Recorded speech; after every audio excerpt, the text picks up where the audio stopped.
Thank you so much. I'm going to start from the position of leaders are made and leaders are born and not made.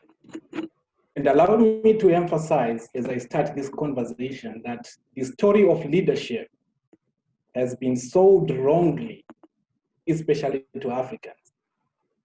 We have adopted the mindset that everybody is a leader. But I will ask you from the seat where you are right now to just look outside the window, if there's a window close to you, and tell me if we see leadership. Leaders are born. Leaders are not made. Wow, wow, we have wow. seen a lot of leadership development experts, and I'll put that in quotes. And most of these so-called leadership development experts are nothing but sycophants, are nothing but bootlickers who go around in the training rooms speaking what is interesting rather than what is the essence of leadership. So I'm speaking here this afternoon or morning, wherever you are, from a perspective of holistic leadership and leadership that is transformational. There is a worrying mismatch, a disconnect between the story of leadership as it is portrayed in training rooms, in articles, in magazines, and in books, and the actual practice of leadership. Much of what we go around calling ourselves leadership development experts, leadership development consultants, is nothing but flattery in organizations. Prof covered leadership from self-level to family level to organizational level and to societal level. And if we are to talk about the essence of leadership, we see a lot of demise about leadership at individual level. A lot of the so-called leaders, leadership development experts or leadership development consultants are nothing but selfish rather. They are people who are greedy. They are people who have no sense of purpose. They are people who have their eyes on materialism. And we see that demise at individual level. If we go to family level, we see a lot of domestic violence. We see a lot of extramarital affairs. We see a lot of decay at family level. And this normally comes from leaders. If you read the newspaper today about the demise, issues of domestic violence, issues of extramarital status, we see these issues on the people we call leaders. We don't see these things on ordinary men and women. If we go to organizations, there are issues of discrimination. In organizations, there is mistreatment of staff. In organizations, there is disregard of others. In organizations, we see boardroom squabbles. And the people who are responsible for all this demise are the people we call leaders. If we go at national level, at societal level, we see decay. We see social injustice at national and societal level. We see corruption, racial tensions, and conflicts by the people we call leaders. And for some of us, that's why some of us don't value people because of their positions and titles. We value people because of who they truly are. Because we have seen a lot of people who have these positions, and what the Cycle Fund or bootlicking leadership development trainers go up to are the people who are leading to a lot of social decay and economic decay, especially in Africa. John Maxwell said, everything rises and falls on leadership. And in Africa, we see more falls than rises. And the question is, where are the Cycle Fund leadership development experts when we see a lot of decay across levels of leadership? Where are the bootlicking leadership development experts who go to leaders and speak theories and interesting concepts without attacking the essence of leadership? So for those of us who are here today and they call themselves leadership development experts, it's high time we stop bootlicking and address issues in organizations, in society, and in family. It's high time we see our leaders in political positions, CEOs, managers, being the ones at the center of extramarital affairs, being the ones at the center of domestic violence, being the ones at the center of social injustice, being the ones driving the issues of pollution in our environment, and we ignore and go to speak theories in training rooms. Everything rises and falls on leadership. Africa today has a high gap between the rich and the poor. The status of women are not recognized. Africa today has no clean water in most societies. Africa today has issues of terrorism, has issues of conflict. Africa today has human rights violations. Africa today has corruption.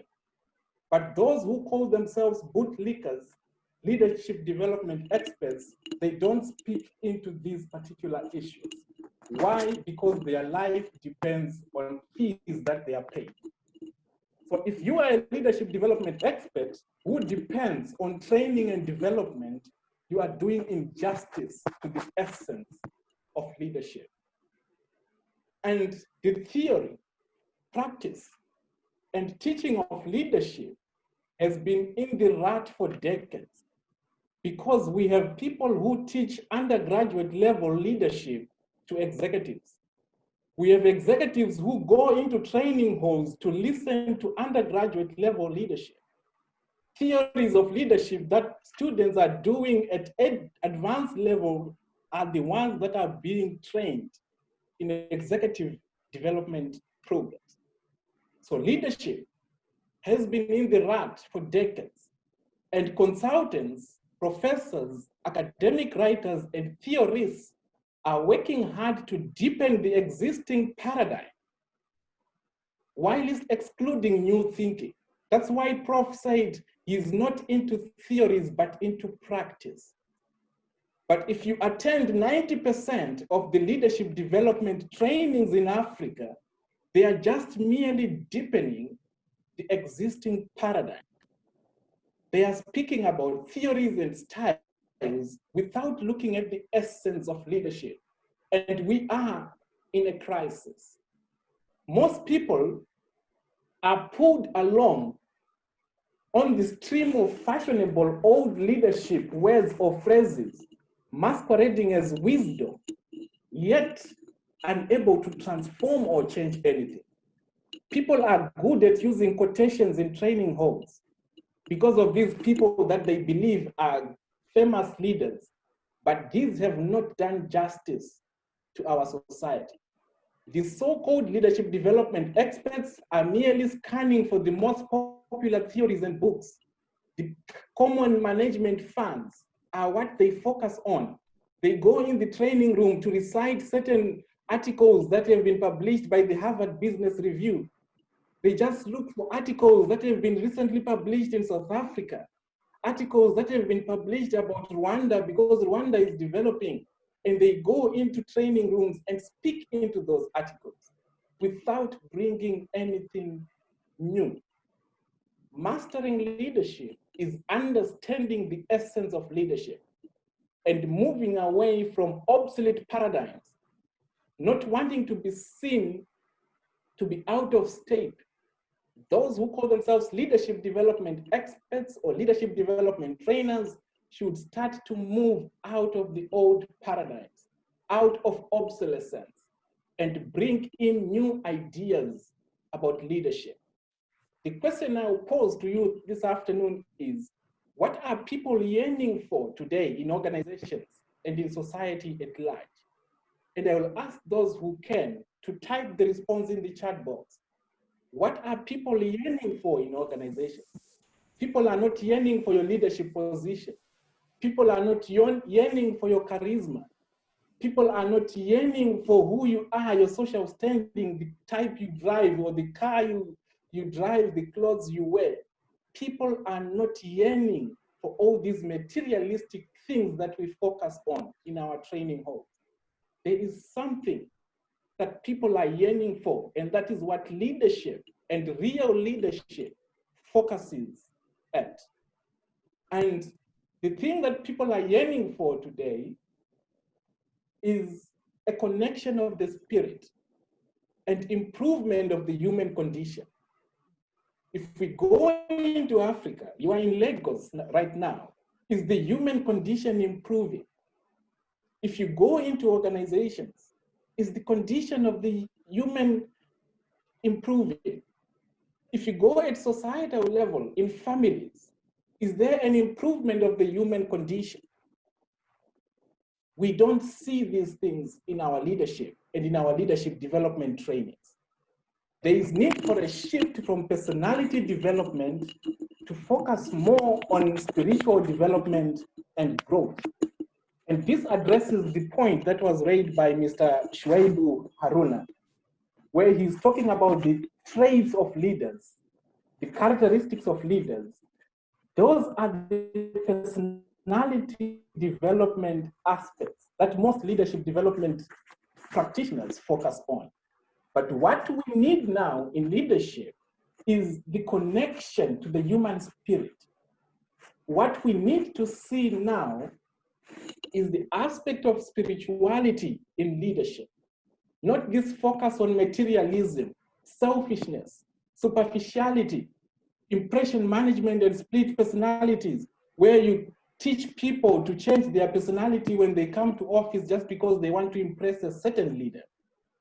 And these are the things that has let us down from a leadership point of view, because these do not allow for the evolution of true greatness. When we talk of personality development issues, the skills of leadership, the styles of leadership, those are things that should be done at undergraduate level. When we go into organizations, when we go into families, when we go into societies, there is more that we need to be talking about, rather than a leader has to be, to have certain skills or certain styles of leadership. This has failed us a great deal. So great leadership takes patience and time, and like fine wine, gardening, great art, and culture. There should be these values of patience and time in leadership. Allow me to indicate that leadership is like a video game. You might think you have mastered it until your son comes from school, a 5-year-old son comes from school and tells you about a whole new level of leadership.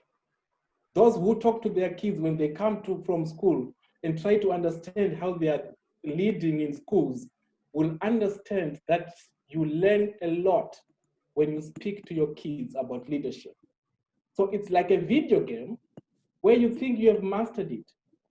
At this level, you need then to listen to others to understand the next level.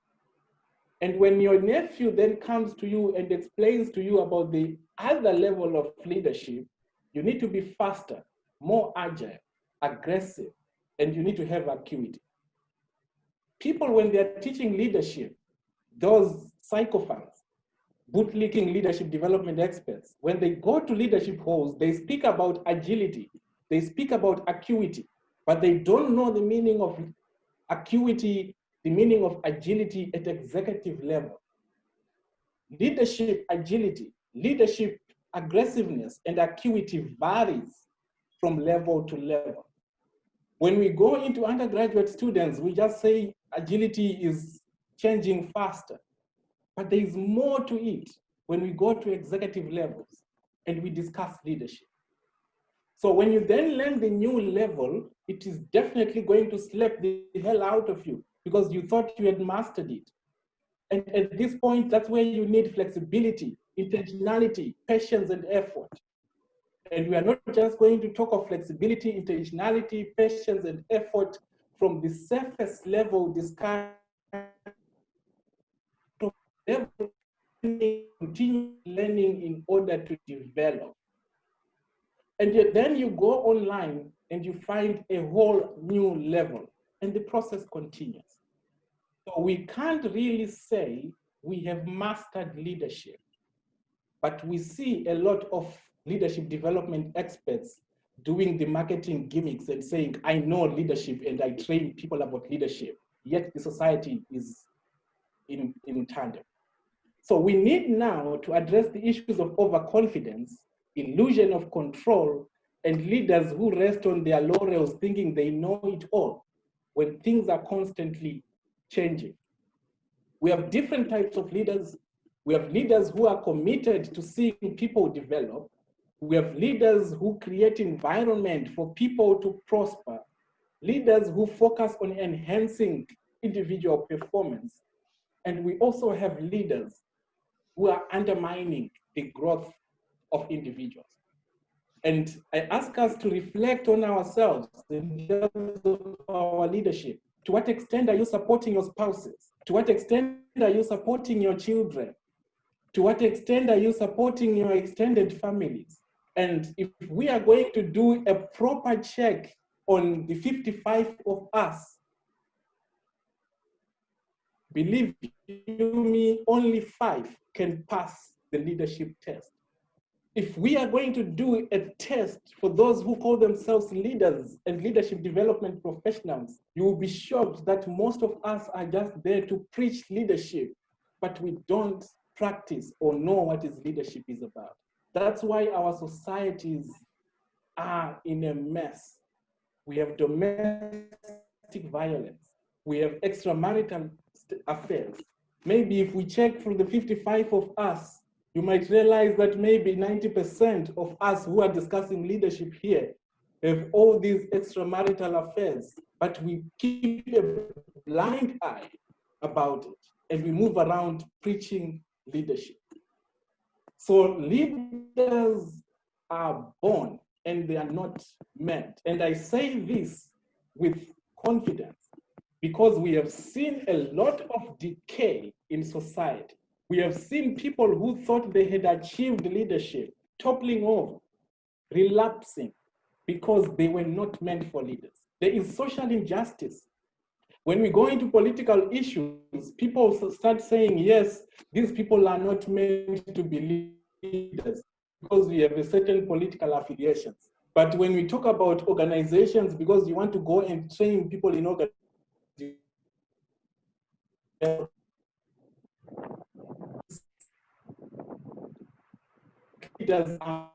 let's make our African leaders, if leaders can be developed and can be made, let's make these leadership leaders that we have in organizations.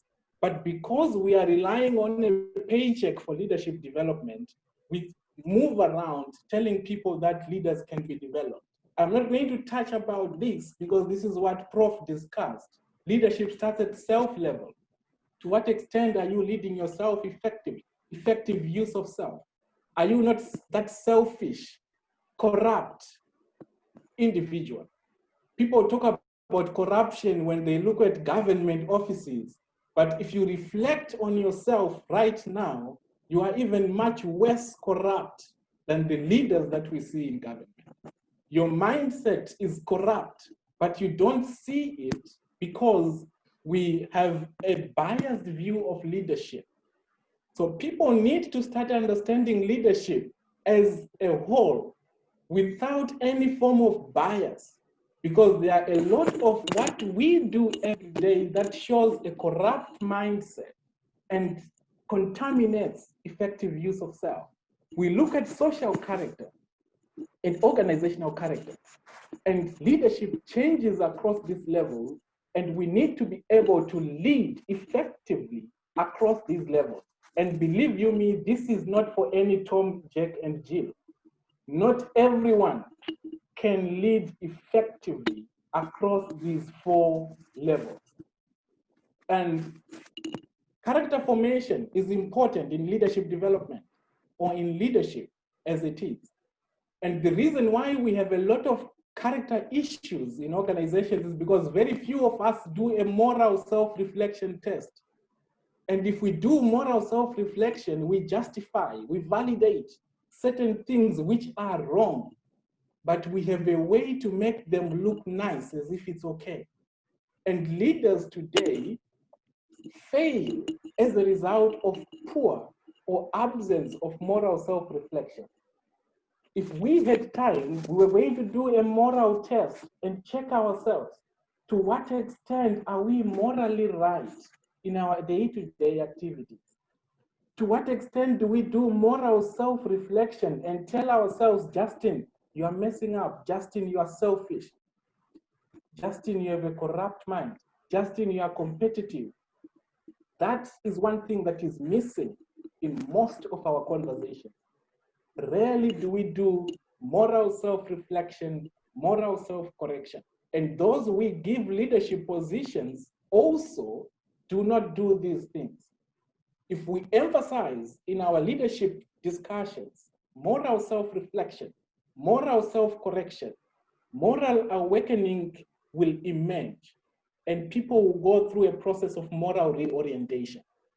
But because we are selfish, because we are corrupt in our way of doing things, we tend to validate some of these things and not talk about them in our leadership conversations. But because of time, I will not be able to discuss the slide. What is your moral identity? And when we go into leadership training homes, do we allow those we train to do these moral checks? Or we become unfamiliar because you will not get a contract to train if you tell leaders exactly that they are selfish, they are corrupt, they need to change. They will not call you in their organizations.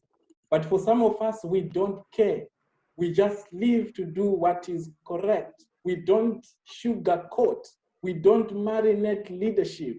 I don't believe I am a leadership expert just because I have a leadership PhD. Leadership is about practice. And this is the message that we need to emphasize, especially in Africa, for people to practice leadership rather than sugarcoating and marinating leadership. So in leadership, there are certain essential qualities, which is fine. And this has been discussed by all those guys who call themselves leadership development professionals. They speak about these qualities very well, eloquently. My students who are undergraduate students can also speak about these very well and eloquently. But there's a mismatch, there's a disconnect between the story of leadership when we see these qualities and the story of leadership when it's actually being practiced. Every leader, anyone who we call leader, CEO, president, community leader, they know about these qualities. So there is no need for us to continuously speak about a leader should have wisdom and good judgment. A leader should be loyal and prudent. A leader should communicate clearly. Who CEO doesn't know these things? They know, but they ignore this particular aspect. So we need to recorrect the story of leadership by being honest. But the challenge we have, challenge that organizations like CILG have today, is that the market is contaminated by garbage of leadership development experts.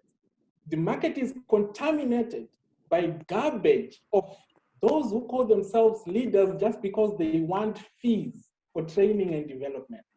And these are things that we need to speak. And for some of us, we will speak with the loudest of voice. And we need to have conversations that say, let's sit down and discuss garbage leadership development in our organizations, in our societies, at family level. The garbage has led this issue that I mentioned earlier, the status of women is not recognized. But if you see a lot of these garbage leadership development experts going into training halls, they rarely speak about recognizing women in leadership. Why? Because they will not receive a paycheck. They will not be called for the next contract. But our organizations are failing. And that's the corruption, that's the selfish service that we have. So we need to balance form and essence of leadership. Most of these undergraduate type of trainers focus on the form of leadership. They go into training halls with their undergraduate notes and they speak about the form of leadership and ignore the essence of leadership. Because that territory of essence of leadership is challenging to most of our leadership development experts. People go and speak about emotional intelligence. If you check how many trainings we see about emotional intelligence, a whole lot. But if you go into organizations, we see contrary results. And the question is, what are these leadership development trainers doing in training halls? It's just a money-making scheme. In Zimbabwe, it's not a Tora Mari United. Just go there, take money and play around with them. Do as if you're training leadership. Say all those exciting theories and concepts, and people will pay you. And this has led us to fail as a continent and as different countries in Africa. So what we need is the integration of form and essence of leadership. As I close, mastering leadership is about closing the promise performance gap. In our discussions of leadership, we need to close the gap between promises and performance. It's high time CEOs go in front of people and make promises after promises, and eventually nothing happens. It's high time politicians make promises after promises, and eventually nothing happens. And when we see these politicians, we are so happy to take selfies with them just because we believe they are so important, but they are just human beings who are selfish and corrupt. But we give them the pride of space just because they are politicians, just because they are ministers. We want to be associated with them without telling them truth to power, that you are corrupt, you are selfish, you are not doing anything for the benefit of people. That's what leadership is about. But because we are paid by these corrupt leaders, we are so happy to take pictures with them, and our society is ailing. The future of generations is in dismay. Nothing is going to happen for our children. Why? Because these people are good at making promises and no performance, and we give them the pride of place. We need to empower women to recharge organizations and societies. This is what true leaders advocate for. And those who are here today need to start spreading that message from CILG Nigeria, CILG Global, that we need to empower women in our societies. And it starts with you, how you treat your wife at home. You who is listening to me right now, how do you treat your wife and kids at home? How do you treat women? How dare you fall in love with a 17-year-old and 18-year-old and you call yourself a leader? You are the one who is promoting extramarital status, and you are here, you are teaching leadership. You call yourself a leader just because you drive an expensive car, you wear expensive suits, but nothing is happening. You are not developing any leaders.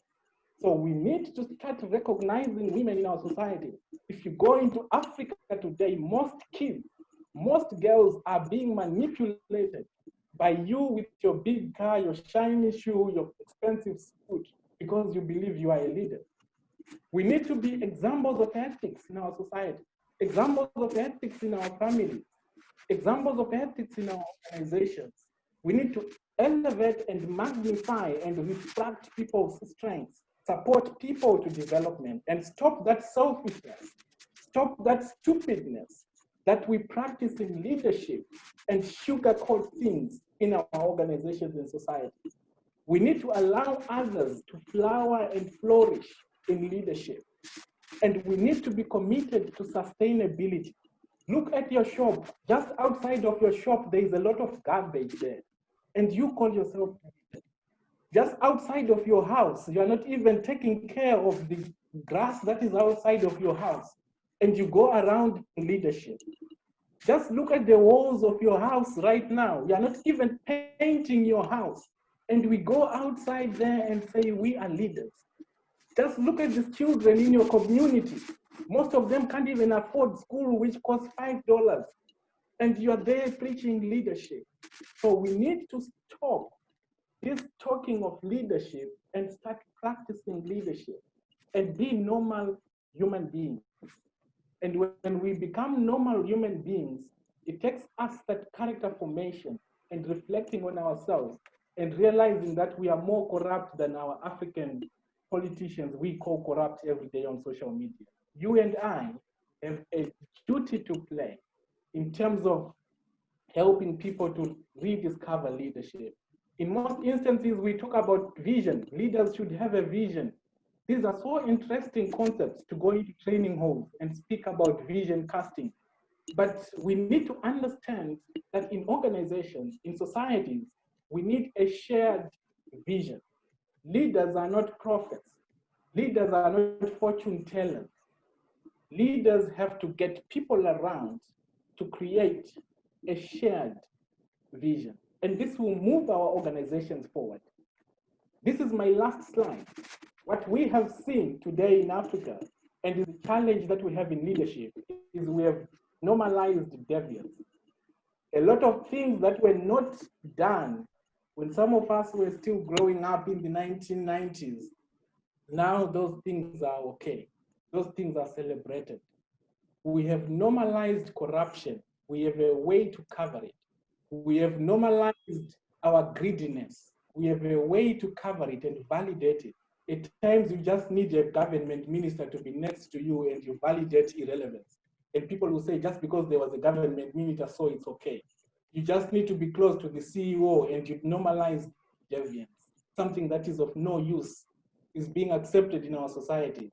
We celebrate mediocrity.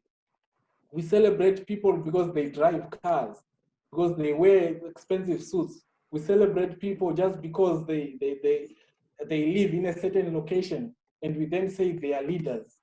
And we also fetishize or give pride of place to irrelevance, things that are of no value. So it's high time in our leadership conversations that we start building normal people and we encourage people to be normal. That is the essence of leadership. Leadership is not about positions.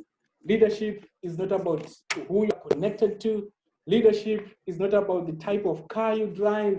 Leadership is about making an impact, making an influence, and supporting others. If we are on that path, we will achieve more. There is this mantra that goes on and people are saying Africa is rising. If Africa is rising, it means our leadership is rising.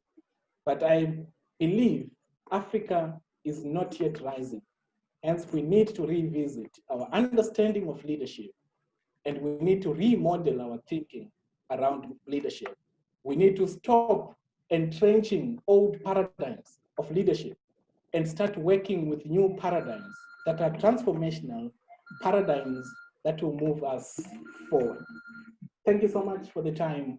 I'll entertain questions and contributions. Wow.